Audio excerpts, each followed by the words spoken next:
Bhopal hanya diterangi lampu-lampu kecil yang redup, sebuah kota yang sedang tertidur tanpa menyadari bahwa waktu terus bergerak menuju bencana yang akan mengubah sejarah dunia. Di sudut kota berdiri sebuah pabrik kimia raksasa, Uni Carbide India Limited. Bangunan yang tampak biasa saja itu menyimpan sesuatu yang jauh lebih mematikan dari yang bisa dibayangkan siapapun. Sesuatu yang tidak memiliki suara, tidak memiliki warna, tapi mampu merenggut nyawa ribuan orang hanya dalam hitungan jam. Dan tepat beberapa menit melewati tengah malam ketika sebagian besar warga terlelap dan ketika tak seorang pun menduga bahwa hidup mereka akan berubah selamanya, bencana besar itu dimulai. Sebuah kebocoran kecil, sebuah kelalaian kecil, dan dalam sekejap awan gas beracun mulai merayap turun ke kota secara perlahan namun mematikan. Tak ada alarm, tak ada peringatan, tak ada kesempatan. Yang ada hanyalah kepanikan, teriakan, dan kematian yang datang dalam bentuk yang tak terlihat. Inilah kisah Bhopal Gas Tragedy, salah satu bencana industri paling mematikan dalam sejarah manusia. Sebuah tragedi yang bukan berasal dari alam, melainkan lahir dari kesalahan manusia, kelalaian perusahaan, dan hancurnya batas antara ambisi, ekonomi, dan keselamatan rakyat. Sebuah tragedi yang hingga hari ini masih menyisakan luka yang belum sepenuhnya sembuh.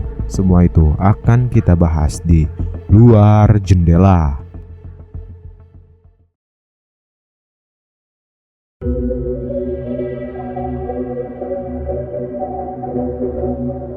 Pada tahun 1970-an, Bhopal bukan hanya kota tua yang berdebu di jantung India. Ia adalah panggung tempat sebuah bangsa yang baru bangkit menaruh seluruh harapannya. India yang sedang mengejar mimpi besar lewat revolusi hijau, dan di tengah gelombang modernisasi itu berdirilah Uni Carbide India Limited, pabrik pestisida raksasa yang digadang-gadang sebagai simbol kemajuan. Bagi pemerintahan, hadirnya USIL adalah bukti bahwa India bisa berdiri setara dengan negara industri lainnya. Bagi rakyat Bhopal, cerobong asap, pipa besi, dan tangki-tangki raksasa itu bukan sekedar benda mati. Mereka adalah harapan. Mereka percaya selama pabrik itu beroperasi, perut keluarga mereka akan terisi. Ribuan pria mendatangi Bhopal dengan keyakinan yang sama. Jika mereka mendapatkan pekerjaan di pabrik itu, hidup mereka akan berubah. Narasi kemakmuran itu begitu kuat sehingga orang-orang mulai berdatangan tanpa henti. Namun di balik optimisme itu muncul sebuah ironi yang kelam. Urbanisasi tiba-tiba meleset liar. Gubuk-gubuk darurat tumbuh rapat bagaikan jamur di musim hujan, menempel tepat di dinding pabrik. Daerah seperti Jayapaksa Nagar menjadi labirin padat manusia, di mana keluarga-keluarga hidup berdasarkan dalam rumah seadanya, tanpa sanitasi yang layak. Hanya beberapa langkah dari bahan kimia industri yang bahkan tidak mereka kenali.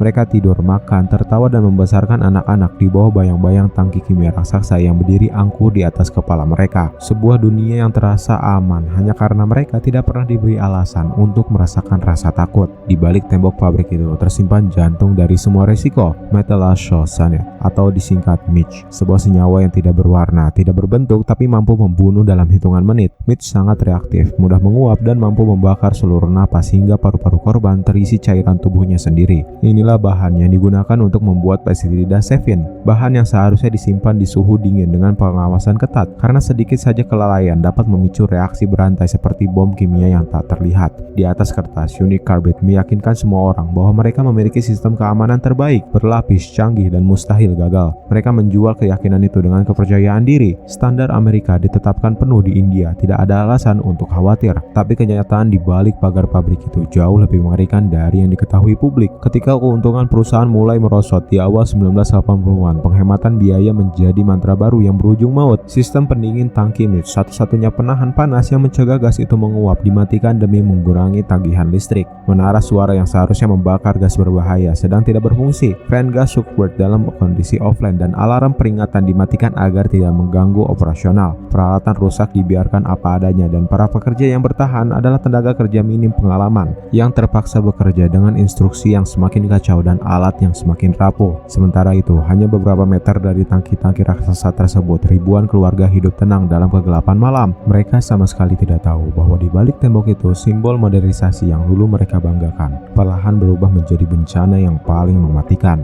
Yang mereka tahu, pabrik itu adalah penyelamat. Yang tidak mereka tahu, pabrik itu sedang menghitung mundur menuju bencana yang paling mematikan. Malam ketika seluruh harapan berubah menjadi kabut beracun, ketika mimpi tentang kemajuan berubah menjadi tragedi terbesar dalam sejarah industri.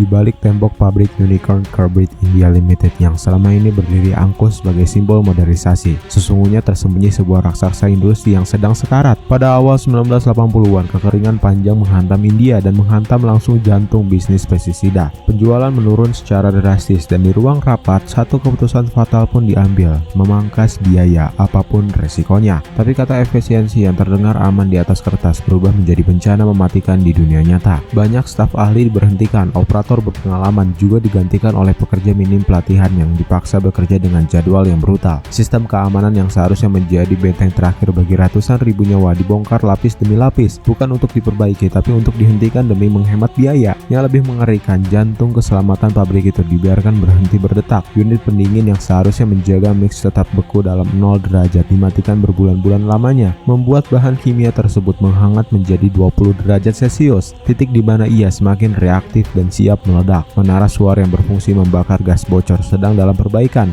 Fan gas Suckbird dimatikan begitu saja dan alarm peringatan sering dimatikan karena dianggap mengganggu. Pabrik itu kini beroperasi telanjang tanpa perlindungan, tanpa pengawasan dan tanpa kendali. Pada malam 2 Desember 1984, tragedi itu akhirnya menemukan celahnya. Para pekerja melakukan pembersihan rutin untuk mengatasi pipa yang tersumbat. Namun, karena pengawasan kacau dan prosedur yang semakin longgar, air dari proses pembersihan mengalir bebas melewati jalurnya. Pelat penyekat yang seharusnya mencegah air masuk menuju tangki penyimpanan justru tidak dipasang. Tanpa ada yang menyadari, air merembes masuk perlahan ke tangki 610, sebuah raksasa yang menyimpan lebih dari 42 ton bahan kimia yang sangat berbahaya. Pada saat itu, dunia belum tahu bahwa sebuah bom kimia baru saja dinyalakan. Masuknya air ke mix memicu reaksi kimia yang liar. Di dalam perut tangki 610, cairan mematikan itu mulai mendidih. Suhu melonjak tinggi hingga menembus angka 200 derajat Celcius. Tekanan naik tak terkendali, menjadikan tangki itu sebagai katel raksasa yang siap meledak. Menjelang tengah malam, katup pengaman darurat yang selama ini dianggap sebagai garis pertahanan terakhir menyerah. Katup itu jebol dan pada saat itulah bencana dimulai. Puluhan ton senyawa kimia bertekanan tinggi meledak keluar, menyembur ke udara dalam bentuk kabut putih pekat. Gas itu tidak naik ke langit, ia merayap rendah mengikuti kontur tanah seperti predator yang mengincar mangsanya. Perlahan,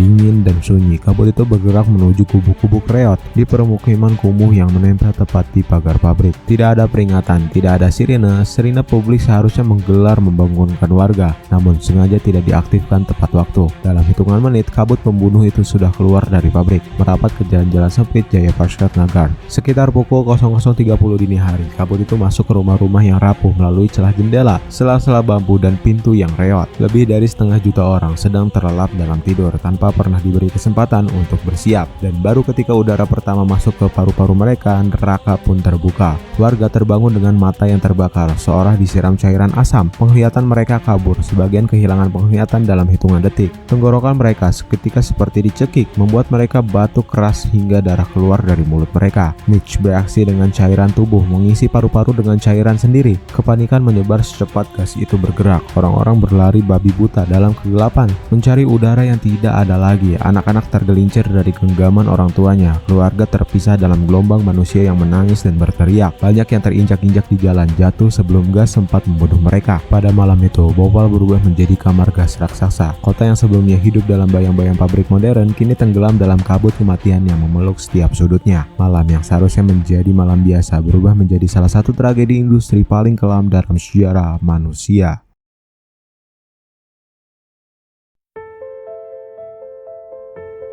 Ketika fajar perlahan naik pada pagi 3 Desember 1984, Bhopal bukan lagi sebuah kota.